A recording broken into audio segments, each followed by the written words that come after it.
MT media کو خدایا ہر گھڑی تو شاد رکھے۔ زمین ہے آج نہیں بلکہ اس کو ہم کہیں گے تقریباً 200 سال یعنی کہ 2 صدی سے جو ہمارے پاس اس کی تاریخ ہے، جو ہسٹری ہے،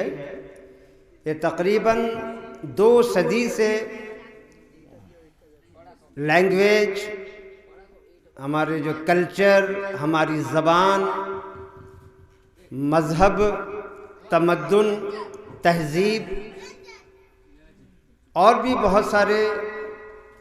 جو اس کے ارد گرد جو موضوعات گردش میں ہیں، تو سونگڑا ان سبھی موضوعات کا اور ان سبھی یعنی کہ جتنے بھی اور اس کے مراکز ہیں یعنی کہ شاخیں ہیں، ان سبھی کا مرکز رہا ہے، خاص کر زبان و ادب اور مذہب کی تبلیغ ہو یا زبان و ادب کی ترویج ہو، سونگڑا کی ایک تاریخ رہی ہے۔ تو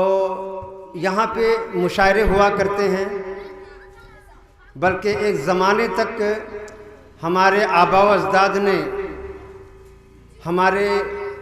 جو ہم سے جو پہلے گزر چکے ہیں، ہمارے بزرگان ادب، انہوں نے یہاں پہ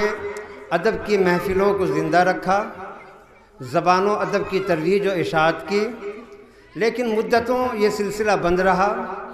پھر کچھ احباب کی سعی اور کوششوں سے یہ سلسلہ چل نکلا ہے، اور یہ اس کی بقول مطیع اللہ صاحب یہ 9ویں مجلس ہے، غالباً زیادہ ہے، 9ویں سے زیادہ ہے۔ بہرحال تو اس کا ایک مقصد ہے، اس طرح کی محفل کا ایک مقصد ہے کہ بستی بستی اردو زبان کا فروغ ہو، اردو زبان سے ہمارے بچے، ہمارے بڑے آشنا ہوں، ان کے اندر ذوق و شوق پیدا ہو، اس لیے کہ یہ ہماری مادری زبان ہے، مدر ٹنگ مادری زبان ہے، اور مادری زبان کی جو اہمیت ہے وہ ماہر لسانیات جانتے ہیں کہ مادری زبان کی کیا اہمیت ہوتی ہے۔ تو بہرحال ہم اس موضوع کو ہلکے پھلکے طور پہ پیش نہیں کر پاتے، یہ بہت بڑا موضوع ہے اور بہت اہم بھی ہے کہ ہم اپنی مادری زبان کو یعنی کہ اردو کو ہر سطح پر زندہ و تابندہ رکھیں، تاکہ ہماری زبان کا جو کلچر ہے، ہماری زبان کی جو تہذیب ہے، جو تمدن ہے، وہ ہمارے بچوں میں منتقل ہو، آگے چل کے ہمارے بچے بھی اس زبان کی ترویج و اشاعت کا بار اٹھائیں۔ لیکن آج کی یہ محفل جو ہنگامی محفل کہی جا سکتی ہے، مطیع اللہ صاحب نے MT میڈیا کی جانب سے ہنگامی طور پر اس مجلس کا اہتمام کیا ہے۔ میں ان کے اہل خانہ، ان کے تمام احباب اور MT میڈیا کا شکریہ ادا کرتا ہوں کہ زبان و ادب کی ترویج کے سلسلے میں یہ چھوٹی موٹی محفل بھی بہت بڑی اہمیت رکھتی ہے۔ ہم اس کو نکار نہیں سکتے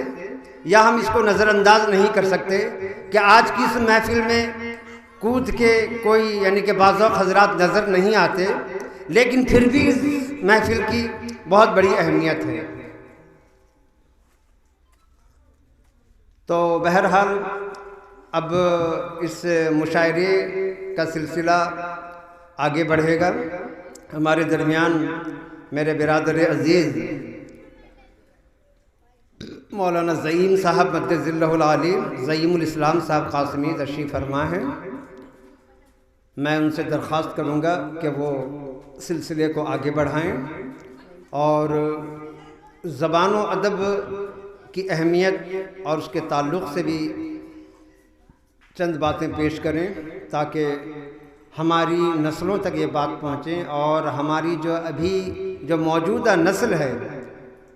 ان کے ذہنی پروان کے لیے یہ ضروری بھی ہے۔ حضرات، میں ان سبھی حضرات سے درخواست کروں گا جن کے کانوں تک میری آواز پہنچ رہی ہے، وہ سبھی حضرات اپنے کاموں کو آگے پیچھے کر کے اس شعر و ادب کی اس مجلس میں تشریف لائیں، اس نیت سے، اس ارادے سے کہ یہ مجلس جو شعر و ادب کی یہاں سجی ہے، یہ نہ سوچا جائے، یہ نہ سمجھا جائے کہ یہاں صرف ناچ گانے ہوں گے، واہ واہی ہوگی اور محفل ختم ہو جائے گی۔ صحیح یہ ہے کہ ایک دور تھا، یہ ادبی مجلس ہم نے دیکھا ہے سرزمین سنگڑا میں، مسجدوں کے سامنے شامیانے لگتے تھے اور وہاں ادبی مجلس سجتی تھی، اور یہ مجلس، اس طرح کی مجلس میں اگر کوئی گناہ ہوتا، کوئی غلط بات ہوتی تو شاید میری جانکاری میں جامعہ اسلامیہ مرکز العلوم سنگڑا میں کئی بار اس طرح کی مجلس کا انعقاد ہوا ہے، جس کی صدارت، بعض مرتبہ نظامت خود امیر شریعت ثانی حضرت علامہ مولانا مفتی و قاری سید سراج الساجدین صاحب کیا کرتے تھے۔ مدرسے کا وہ حال مکمل بھر جاتا تھا اور بہت سارے شعراء کرام اپنے کلام پیش کرتے تھے اور ایک جوش ہوتا تھا، ایک جذبہ ہوتا تھا، اور سنگڑے والوں کے باذوق ہونے کا ایک پتہ چلتا تھا کہ اہلیان سنگڑا شعر و ادب سے کس قدر شوق اور ذوق رکھتے ہیں اور کس قدر وابستگی رکھتے ہیں۔ یہ بدقسمتی ہے کہ اب وہ ذوق ختم، وہ شوق ختم ہو رہا ہے، لیکن انشاءاللہ جب تک یہ گلشن ادب ہے، اس ذوق کو یہاں سے مرنے نہیں دیا جائے گا۔ انشاءاللہ اس گلشن ادب کے توسط سے پھر سے اہلیان سنگڑا کے ذہن و دماغ کے اندر ادب کی محبت پیوست کی جائے گی، پھر سے اردو سے تعلق پیدا کیا جائے گا، اور یہ اردو سے جو تعلق پیدا کیا جائے گا وہ اس لیے پیدا کیا جائے گا کہ آج اردو کو ختم کرنے کے لیے اردو مخالف عناصر کم، بلکہ اردو کے علمبردار کہے جانے والے، اردو جن کے ساتھ منسوب ہو کر بولی اور پڑھی لکھی جاتی ہے، اس سے وابستہ لوگوں کے اندر اردو مخالف ایک جذبہ پیدا ہو گیا ہے۔ ایک طرح سے اردو مخالف، اردو کی مخالفت میں، بلکہ ہمارے بہت سارے ایسے نوجوان ہیں، ایسے بچے ہیں جو انگریزی تو بہت فرافر بول لیتے ہیں، اڑیا زبان سے بھی بہت وابستگی ہے، لیکن اردو کے الف سے لے کے یا تک حروف تہجی کی شناخت ان کو نہیں ہے۔ یہ افسوس کا مقام ہے، انتہائی افسوس کا مقام ہے۔ اسلام کے میں ہمیشہ کہا کرتا ہوں، دین اسلام سب سے زیادہ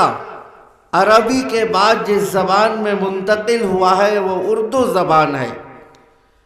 وہ کیسے اسلام کے چاہنے والے ہوں گے، وہ کیسے دین کے فدائی و شیدائی ہوں گے کہ جنہیں اردو نہیں آتی، اردو پڑھنا نہیں آتا، اردو لکھنا نہیں آتا، اور جب اردو کی مجلس سجتی ہے، اردو کی مجلس سنورتی ہے، وہ ایسی مجلس میں آ کر اردو کو فروغ دینے کی کوشش نہیں کرتے ہیں،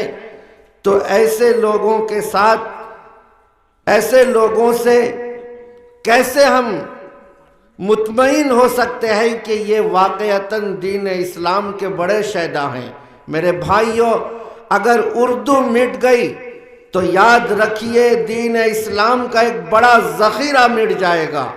اگر اردو ختم ہو گئی، اردو سے تعلق ختم ہو گیا، تو خدا نہ خواستہ دین اسلام سے بھی وابستگی خدا نہ کرے ختم ہو جائے۔ اس لیے میرے بھائیوں، جہاں جہاں میری آواز پہنچ رہی ہے، آپ اس ناطے اس مجلس میں تشریف لے آئیے کہ اگر اردو کو زندہ کرنا ہے، اس اردو کو زندہ کرنا ہے جس کی نسبت دین اسلام کے ساتھ بہت زیادہ جڑی ہوئی ہے۔ میں یہ نہیں کہتا کہ یہ اردو زبان جو ہے صرف ہم مسلمانوں کی زبان ہے، یہ تو غیروں کی تہمت ہے۔ اردو زبان سے تعلق رکھنے والے، اردو زبان سے محبت کرنے والے، ایک زمانہ رہا ہے کہ اس اردو سے تعلق رکھنے والے مسلمان سے زیادہ غیر مسلم بھی رہ رہے ہیں۔ ہمارے برادران وطن اور ہماری اس سرزمین اڑیسہ کے اندر بھی بڑے بڑے شعراء اور ادبا غیر مسلم گزرے ہیں۔ میرے بھائیوں، وہ اردو کے شوق، اردو کا وہ شوق، اردو کا وہ جذبہ اب مٹتا جا رہا ہے۔ اب اس میں آپ سے درخواست کروں گا کہ خدا را اردو کا مٹنے نہ دیجئے، اردو ادب کو ختم ہونے نہ دیجئے۔ سرزمین اڑیسہ میں، اڑیسہ کی سرزمین پر سنگڑا ایک ایسی جگہ ہے جہاں سے اردو کو بلندی حاصل ہوئی تھی۔ اڑیسہ میں سرزمین سنگڑا کو وہ مقام حاصل ہے جس نے اردو کو بچانے کے لیے، اردو کو فروغ کے لیے وہ کارہائے نمایاں انجام دیا ہے۔ شاید سرزمین اڑیسہ کے، سرزمین سنگڑا کے علاوہ کہیں اتنا کام نہیں ہوا ہے۔ اس لیے میری آپ حضرات سے درخواست ہے کہ اپنے اسلاف کی اس روایت کو، اپنے اسلاف کی اس امانت کو کی حفاظت کے لیے آپ آگے آئیں، اپنے بچوں کو آگے بھیجیں، اپنی نسلوں کو آگے بڑھائیں، اور پھر اردو زبان اور ادب کو آگے بڑھانے کی کوشش کریں۔